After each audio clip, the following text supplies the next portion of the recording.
next speaker is Matthew Miller of Dewberry, Boyer, and Singleton on comparison of avian abundance species richness in blistering emerging wetlands in South Florida.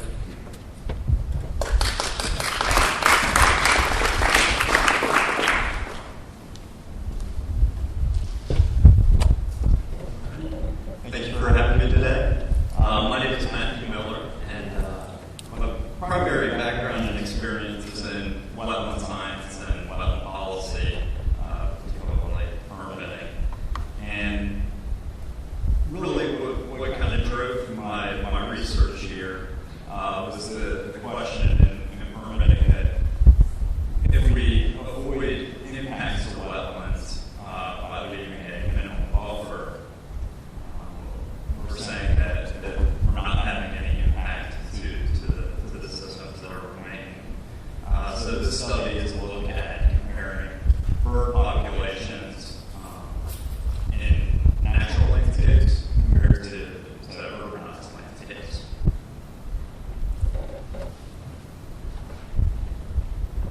Wetlands are commonly thought of as transition areas between dry upland habitats and deep water habitats. And they can be the hydrologic gradient between a dry landscape and open water, such as a lake or river, or they can be isolated and completely surrounded by a dry landscape.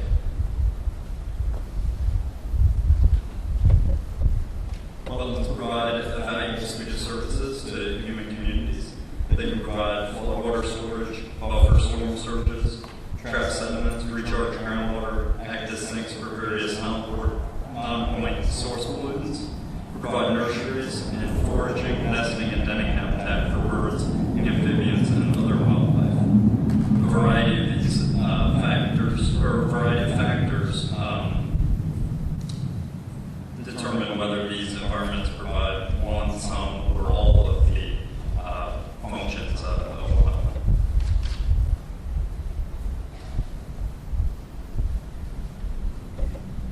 Small isolated wetlands comprise the majority of natural wetlands in the southeastern United States. These wetlands are important in maintaining amphibian populations as their lack of permanent pool prohibits the establishment of freshwater fish, which commonly prey on larval stage amphibians. The high density of seasonally inundated wetlands mitigates the potential that a particular species, especially amphibian, may be wiped out by reproductive failure at an individual wetland site. The pictures on this slide are of the same wetland. One is taken during the dry season, when rainfall is scarce, and the other in the wet season, when the region is doused by afternoon thunderstorms on Mosaic. And then this picture shows the range and hydro period. The arrows are pointing to adventitious rooting, which is biological adaptation that some hydrophytic plants use to deliver oxygen to its root system when water causes anaerobic conditions. And then the vertical extent of the rooting represents the approximate highest point water pools in wetland during the wet season. And then these pictures that I have of the birds are courtesy of Dr. Peter May at Stetson University. It's been a great mentor to me. Marsh birds are avian species that are dependent on and found almost exclusively in marsh habitats. Many marsh bird species are secretive, and they utilize cryptics and concealment. These species frequently feed on small fish and mollusks, as well as insects, pondweed, grains, frogs, bird eggs, and tadpoles. Species primarily found in North America include whales, soras, bitterns, reeds, limpkins, coots, purple gallinules, and common lorgans. Marsh birds often serve as indicator species for assessing wetland health. A lack of abundance and species richness of marsh birds in a wetland may indicate a negative impact due to factors such as contamination, introduction of invasive plant species, alteration in vegetative composition, changes in wetland hydrology, or the alteration of the fire regime. For example, declining wading bird populations are an important indicator of ecosystem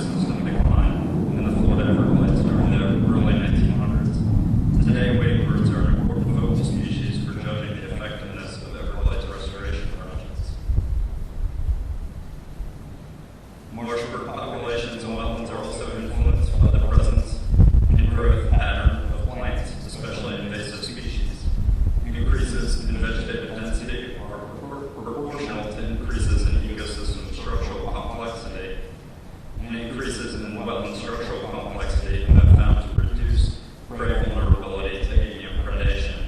Therefore, wading birds' foraging success is greater in more open habitats. And the reason for this appears to be that birds expend less energy per unit time foraging in more open wetland habitats. Wading birds can also be found foraging between the deep zone and transition zone of freshwater marshes. And this likely occurs when the abundance of prey outweighs the energy expenditure benefits of foraging in less dense vegetation.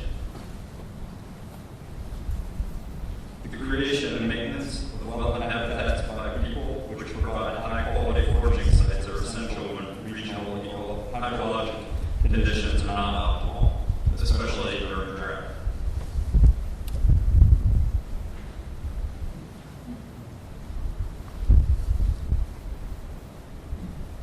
Small, isolated seasonal wetlands are important habitats for several species of amphibians and serve as food for sandhill cranes, white ibis, wood storks, and snail kites. Sandhill cranes are known to make use of small wetlands for nesting during unusually wet years. Wading birds breed during the dry season in southwest Florida.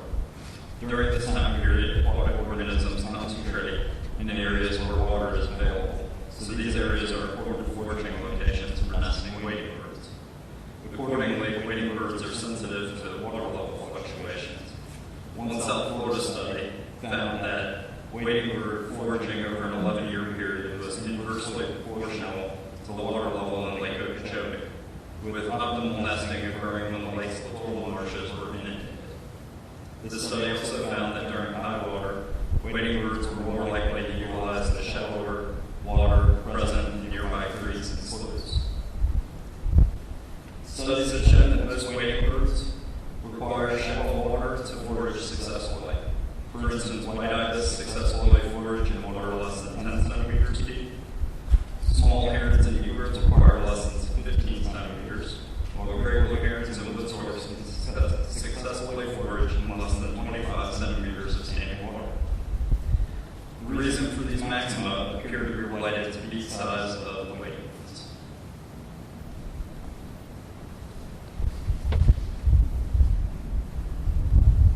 Birds utilize palestrin emergent wetland systems to, among other things, mitigate the risk of predation at nesting sites. The presence of standing water in deep freshwater marshes deters many terrestrial predators from preying on nesting sites in trees situated in deep pools. The edge effect is a diverse physical and biotic alteration associated with artificial boundaries from habitat fragmentation. As development surrounds a wetland, the edge effect increases and wetland dependent birds are subject to greater nest predation. Studies have found that marshes subjected to development pressure had significant negative impacts on avian nesting success. Road construction could reduce wetland biodiversity due to habitat fragmentation. Significant impacts to herb fauna and avian populations may occur less than 8 years after roadway construction. Wetland buffers are upland areas surrounding wetlands that prevent secondary impacts from anthropogenic noise and lighting, as well as reduce the edge effect of development adjacent to wetlands. Buffers may remove sediments and pollutants from surface water runoff before it reaches a wetland. And buffers may act to moderate surface water runoff temperature before it reaches a wetland, provide organic matter to a wetland, maintain habitat for aquatic and semi-aquatic and terrestrial wildlife, and serve as corridor linking wetland systems to other natural environments. A previous study by Edmunds indicates that only 20% of the wildlife species that utilize freshwater marshes in central Florida would require a buffer adjacent to the wetland of up to 50 feet.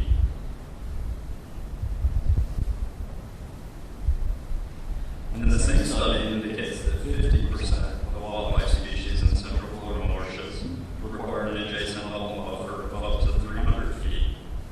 And then lastly, that 90% of wildlife species that utilize freshwater marshes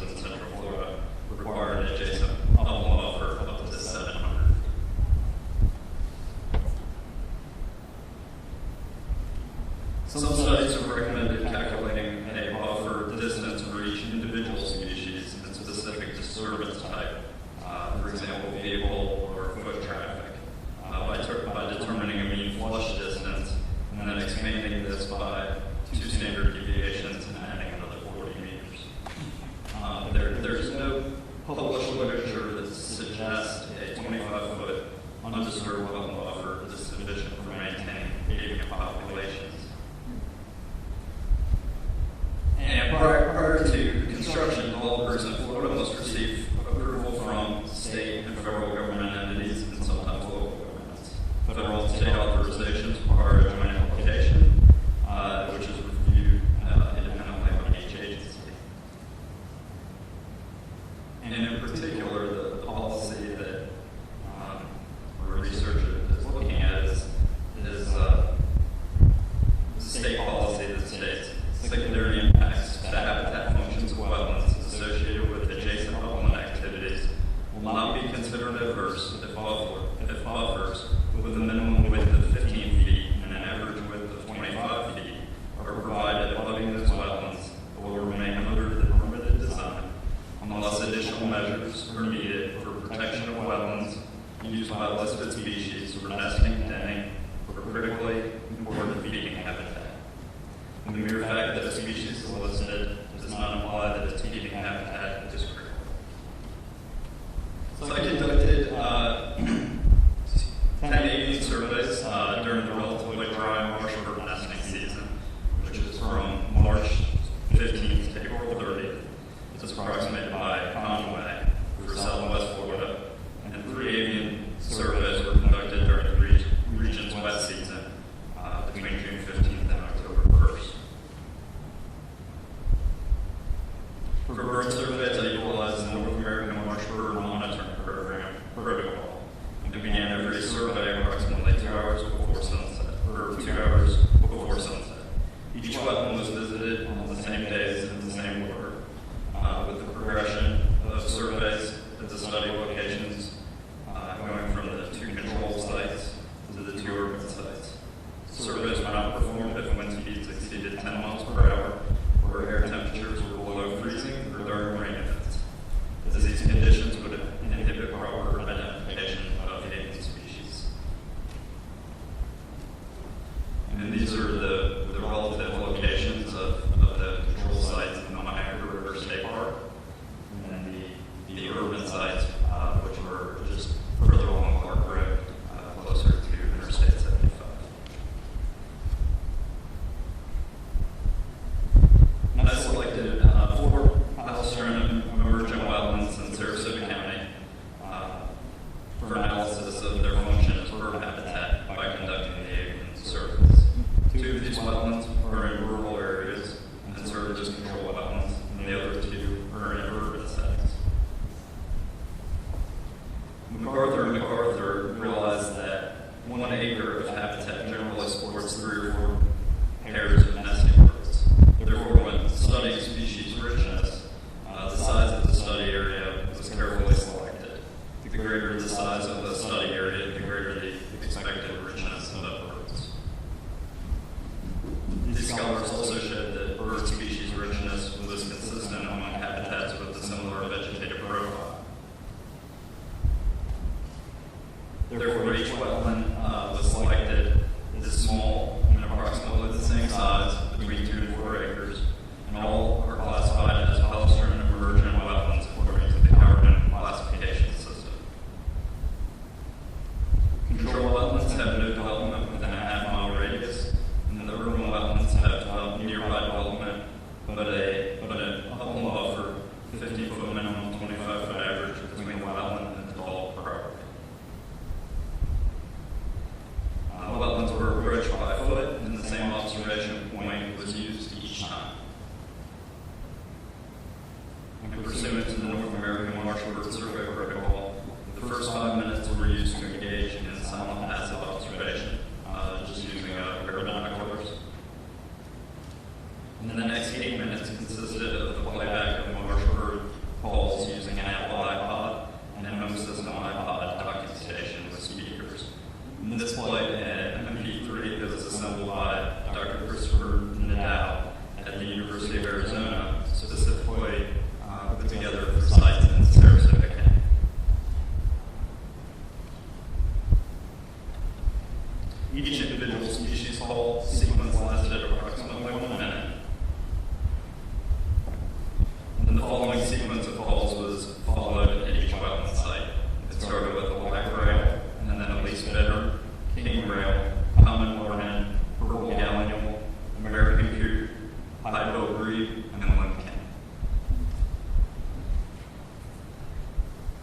These species of birds are meant to breed in southwest Florida wetlands during the selected time period.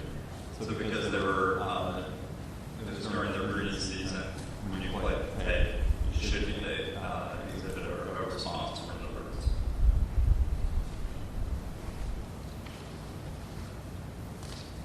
As established in the Marsh Bird Survey Protocol, the total observation period was 13 minutes for each wetland site, and observations occurring before or after the 13-minute period were noted but not included in the analysis.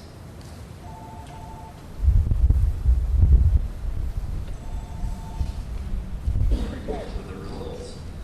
During the breeding season, which is the dry season in southwest Florida, there were a total of 26 different bird species identified during the study. 16 of the 26 were identified in control wetlands, and 18 of the 26 species were identified in urban wetlands. There were a total of 150 birds observed during the breeding season study period, and 60 of those were observed at control wetlands, with 90 observed at urban wetlands. And that included birds that were seen within the wetland, adjacent to the wetland, or flying over the wetland. So, in the case of the urban wetlands, there was a large chunk of them that were flying over, and when you take out the birds that were flying over, you end up with 41 individuals in the control wetlands compared to 47 individuals in the urban wetlands.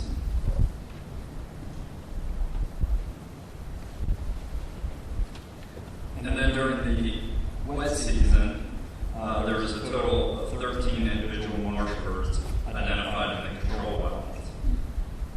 These individuals comprised of 3 different species, one McCabe and Mote, and out of a total of 6 control wetland observation time periods, marsh birds were identified out of 5 out of the 6.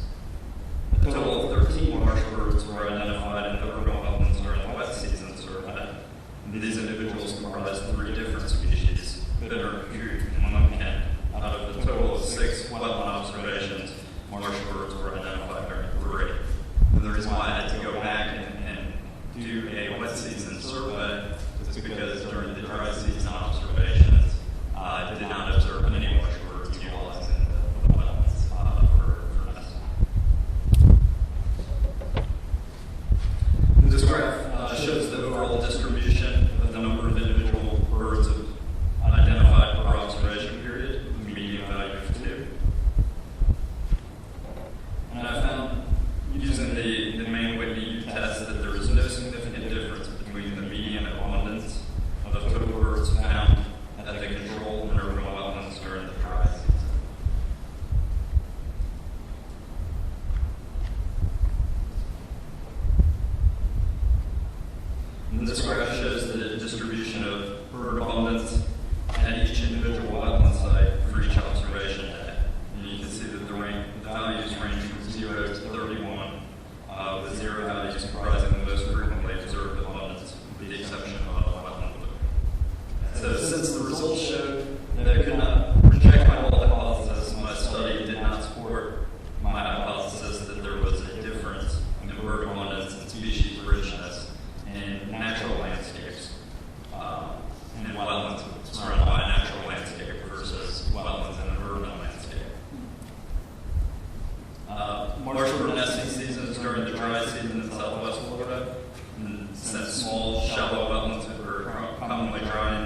have time for some questions.